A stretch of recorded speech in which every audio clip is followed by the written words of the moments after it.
When you think of Leonardo da Vinci, what comes to mind first? Perhaps it's the mysterious smile of the Mona Lisa or the iconic painting, The Last Supper. Some may recall his 15th century sketches of airplanes, helicopters, and tanks visions far ahead of their time. But Leonardo wasn't just a painter or inventor. He was a symbol of human intellect, a living testament to the power of curiosity and limitless thinking. In an era where people are increasingly specialized, Leonardo defied boundaries between art and science, between philosophy and experiment, between beauty and mechanics. Let's embark on a journey to explore one of the greatest minds in history, Leonardo da Vinci. A name shrouded in mystery, complexity, and endless fascination. More than 500 years after his death, the modern world is still uncovering the ideas, sketches, and legacy he left behind. Leonardo was not just a painter. He was an inventor, architect, engineer, anatomist, musician, astronomer, philosopher, poet, and thinker. A true embodiment of the Renaissance man, or Homo universalis. He didn't just create beauty. He sought to understand its essence. He didn't just describe the world. He tried to decode how it worked. And above all, he didn't pursue knowledge for power or fame, but to understand himself and the universe. In the 15th century, Italy was a collection of independent city-states. Florence, Venice, Milan, Rome, each a hub of art, knowledge, and politics. Leonardo was born in 1452 in Anciano, near the town of Vinci, in the Republic of Florence, a region renowned for its rich culture. At the time, social class was crucial. Leonardo was the illegitimate child of Messer Piero, a wealthy notary, and Caterina, a peasant woman. Because of his status, he was barred from formal education and couldn't pursue a legal career like his father had hoped. But this became a blessing in disguise. He wasn't indoctrinated with outdated scholasticism, memorizing Aristotle and scripture, but instead learned through observation, through nature, through the world around him. From a young age, Leonardo stood out.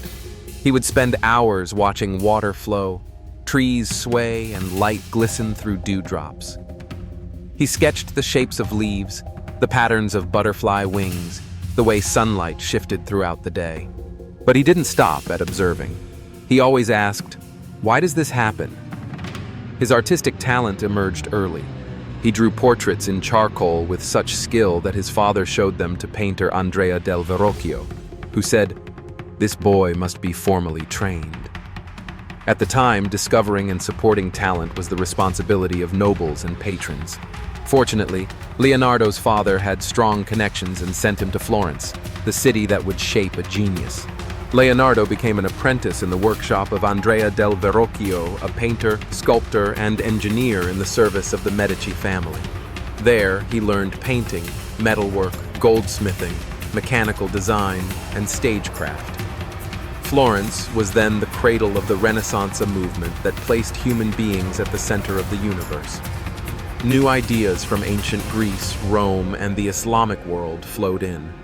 Leonardo didn't just learn from his teacher, but also from his peers, Botticelli, Ghirlandaio, Perugino, who would also become legends. In Verrocchio's studio, he absorbed what books couldn't teach: how to combine beauty with engineering, emotion with mathematical proportion, a style that defined all his later works. At age 30, Leonardo left Florence for Milan to work under Duke Ludovico Sforza, a nobleman who loved both art and engineering. In his famous job application letter to the Duke, Leonardo didn't mention painting.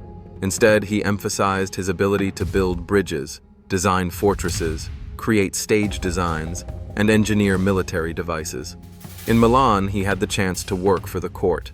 He designed cannons, hydraulic systems, theatrical sets, and of course, created artistic masterpieces. He also began recording his ideas in notebooks, drawing everything from human anatomy and flying machines to wind speed gauges and battle maps. Though he completed only about 20 finished paintings, Each one was revolutionary. Mona Lisa, with its sfumato technique that mimicked natural light and created a lifelike expression. The Last Supper, capturing each disciple's emotional reaction to Christ's prophecy, with dramatic movement and tension. St. John the Baptist, bathed in mystical light, conveying deep spiritual emotion.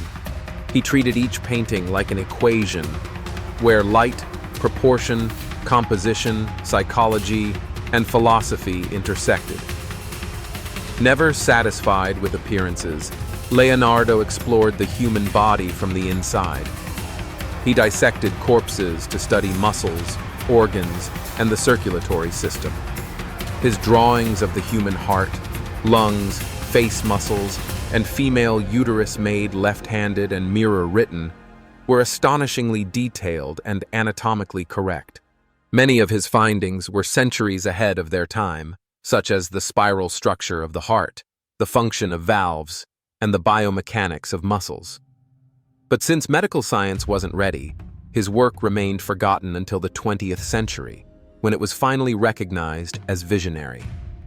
He envisioned flapping wing aircraft, parachutes, helicopters, tanks, submarines, and walking robots, concepts that seem straight out of science fiction. Leonardo didn't invent to build. He invented to understand like an artist, sketching feelings with color. He also proposed water channels, flood control systems, and hydraulic presses, ideas that modern engineers have verified as feasible. This proves he wasn't just a dreamer. He calculated like a seasoned professional. Leonardo never openly opposed the church, but kept his distance. He believed in nature more than doctrine. In his notes, he wrote, "Nature is the ultimate source of knowledge. He who goes against nature is ignorant." He didn't use miracles to explain the world. Every phenomenon, even as simple as falling rain, had a mechanical cause. This was empirical thinking long before modern science was defined. He was a vegetarian, loved animals, lived quietly, and never married. There were rumors of homosexuality, but he never spoke publicly about his personal life. He wasn't driven by wealth or fame. He simply sought the truth. Always carrying a notebook, writing in reverse script, he captured everything, from how sunlight hits a rooftop to how echoes travel in a cave. That was the life of a man obsessed with knowledge. Later in life, Leonardo moved to France at the invitation of King Francis I. At the Château du Clos-Lucé, he continued to paint, invent, and write. Though old and with trembling hands, he taught, shared ideas, and lived like a philosopher. He died on May 2nd, 1519, leaving behind 3 masterpieces: Mona Lisa, St. John the Baptist, and The Virgin and Child with St. Anne. Leonardo left behind thousands of manuscript pages covering mechanics, medicine, art, poetry, and philosophy. But more than inventions, he left behind a mindset to learn everything and connect everything. To this day, researchers continue to reconstruct his designs: flying machines, rotating bridges, robots, plague-resistant cities. Leonardo reminds us that humans are not machines. We can be artists, scientists, philosophers, and dreamers all at once. In today's hyper-specialized world, we need more Leonardo's, people who dare to cross disciplines, to question, and to dream. Learn to ask questions like Leonardo. Observe the world as if seeing it for the first time, because as he once wrote, "Once you have tasted flight, you will forever walk the earth with your eyes turned skyward." If you found this video inspiring, comment below. What impressed you most about Leonardo's life? Don't forget to like and share this video with those who love history and creativity. And if you haven't already, hit subscribe and turn on the to never miss another video about great minds and timeless ideas.